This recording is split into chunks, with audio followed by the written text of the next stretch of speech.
I'm here today with the Pyromaniac of Branding and Marketing.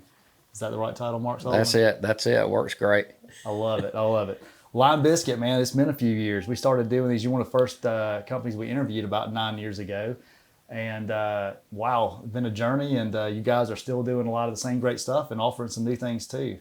Yeah, it has been it's been a wild ride. We actually started Lime the same week that you and Curtis opened Century 21. Yeah. So we were right there together. Us and Jason Templeton, State Farm, all intertwined that same exact week. So it was really cool. And you guys were actually our very first customer that we didn't know.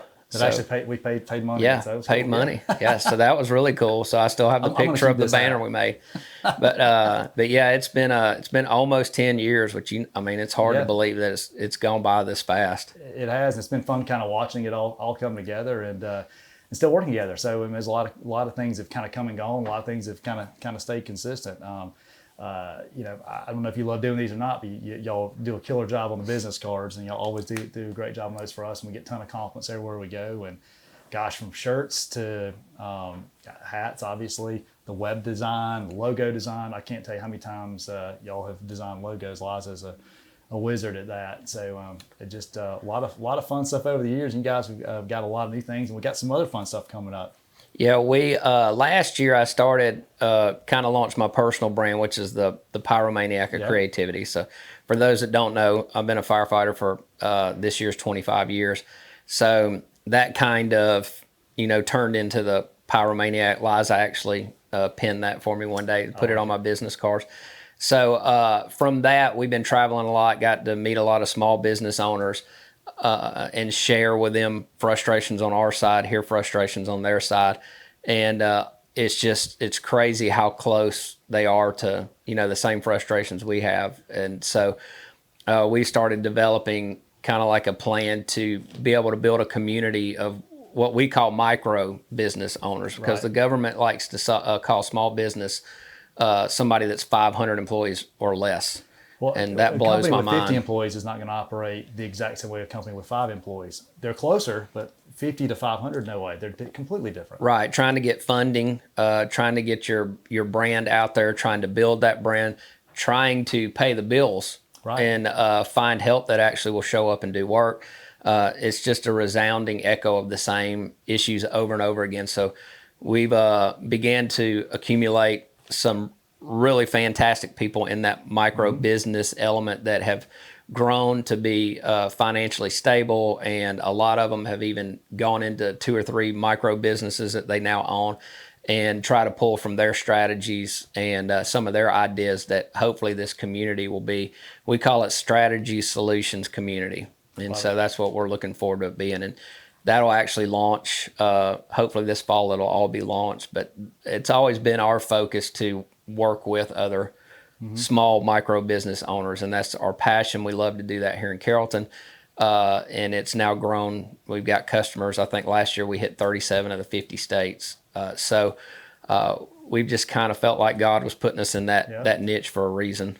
That's fantastic. And then you get into, you never realize, even at the time, like you might meet a new small business that you really have nothing. You learned their business for the first time. You know nothing about what they're doing, and then you realize like, they may have the same struggle that you had, or better yet, like a few years down the road, you realize, wow, we can actually do business together now because you've molded and shifted some things to work together. Prime example, I use this as something small, local, but like we first started working together, you were, you had a space you were renting, you've kind of grown and changed in space and in your needs, and then you needed some warehouse space, and you came back around, hey, not really thinking about. You as a real estate client at the time, you own your house, you had your space figured out, but 7-8 years down the road, hey, you needed some more space, so we were able to kind of help it from a real estate need standpoint there. So it's kind of neat how that all kind of comes full circle, and how many different companies and ideas and not-for-profits and stuff like that we've had.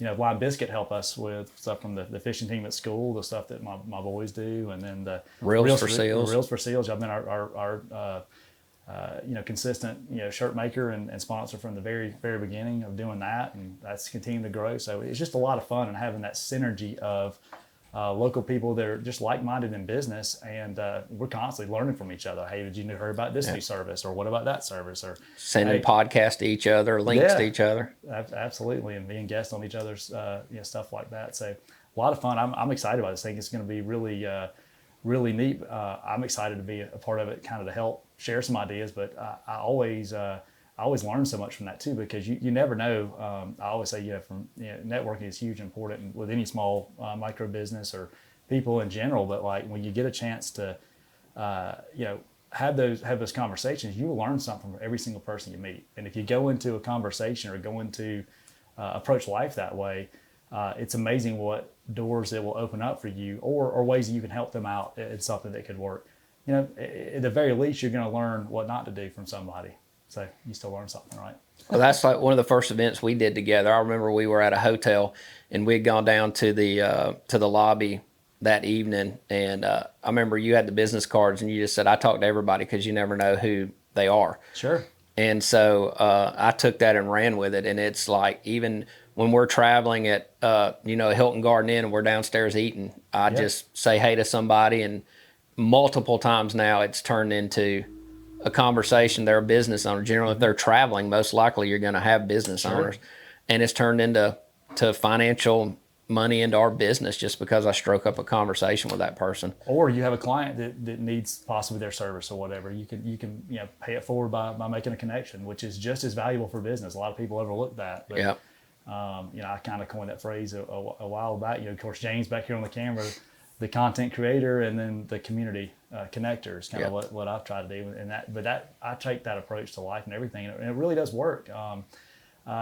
You much better share something to somebody that could be beneficial than just say, well, I don't know. But sometimes you don't. But if you do, find somebody that's you think you can connect them, and you don't always have to endorse someone either to make a connection. Say, look, I've never used this company before. I met them.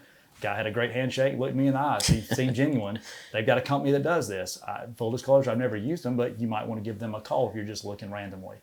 There's nothing wrong with passing something forward like that. Right. Being transparent. I wouldn't say, oh, they're great, I think you should use them.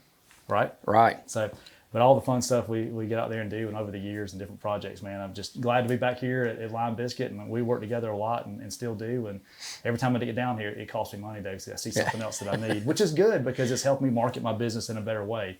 You got to stay current, you got to stay fresh, and you always have to be putting effort into your marketing, and that's really, look good when you're doing it. Yeah, you got to keep it fresh. You don't always have to reinvent it, but you can represent what you're doing. And too many people get to a certain place and they want, well, why is my business not doing well right now? Well, are you doing the things you did to get there to start with, or did you just sit back and work the business? So you have to continuously put yourself out there, put your marketing out there, do your video content. This is one of those days, the video day every month. Yeah. Whether you feel good, feel like doing video, you got too many other projects you're working on, whatever. Hey, it's a commitment. We got to make it happen. And you've had to schedule time to brand your own business, which is what we all struggle with. You have another client that you're like, oh, I might sell this person a website, or I need to show this house, or whatever. But you've made a commitment to do this every single month to brand your business and put it out there in the community, which.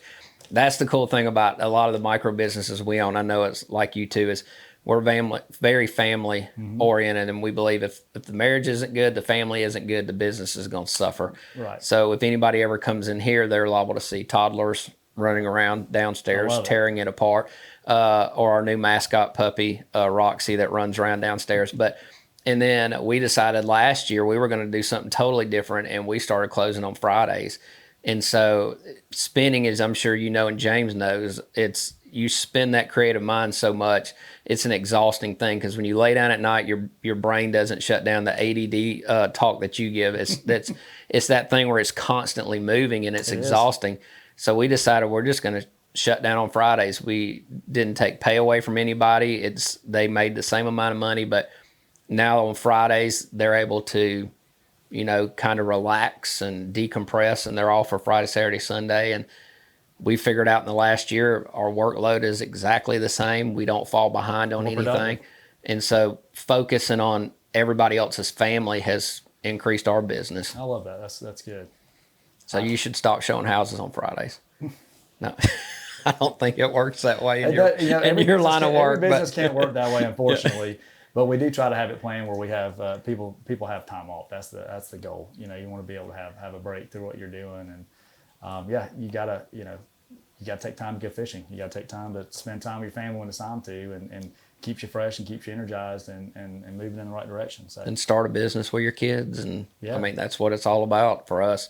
So I've got my son and my daughter working here now, and my wife obviously owns a business with me, and now you've started a fishing thing with your kids. It's we just keep it fun, and at the same time, when you're out of the office and away slightly, you're still connected. We're all connected, obviously, with phones and everything, but you get a chance to expand your mind a little bit more, and you can actually problem solve better for your clients, get things that are more complicated figured out, and at the same time come up with the next plan for how to do your business better, how to market better. So that's all good stuff. So it takes everything, you know. Burning the candle too much at both ends is not the best strategy for all the time, but you got to do it at a certain point in time in your life to get there, and then you got to figure out how to maintain where you're at. Sometimes it's time off. And that's what we'll be talking about a lot on this new venture, is that work-life balance, kids, you know, how to involve them with your business and how to keep them as part of it, so that Sure. when you're gone, maybe they can go with you, and it just, you know, you never know where that's going to lead to in the future, teaching them those work ethics and stuff. And but this is where it'll all start. So we'll be here recording in our trailer park tacky room with Velvet Elvis and stuff. I love Velvet Elvis. Over here too. We're excited about getting it launched, and then telling everybody a little bit more about it, hopefully before the fall. That's awesome. Well, man, Mark, thanks again, man, for all you do and your all your businesses that are great. And you guys need podcast rooms available if you need it. If you need business cards, if you need web development, you need logos, any kind of apparel marketing stuff, they do it. You know, I was asking Mark, come in here, what's the big push for what we're doing? That you want to kind of advertise? Man, we just do it all, and we enjoy it, and it all kind of comes together full circle, because we get clients from one thing to lead into others. So, you know, some things are you know, more lucrative than other parts of it, but it's kind of like, you know, the gas stations always sell gas. Why? So they can sell beer, cigarettes, and candy, and Cokes, and everything else. You know, some of those things just kind of help bring people in the door. So I appreciate you guys doing all the little stuff that's so important, that I know we utilize a lot, along with keeping it all going with the big stuff that's real important. Thank you guys, man. We appreciate it. Thanks, James, behind the camera too. SP mode.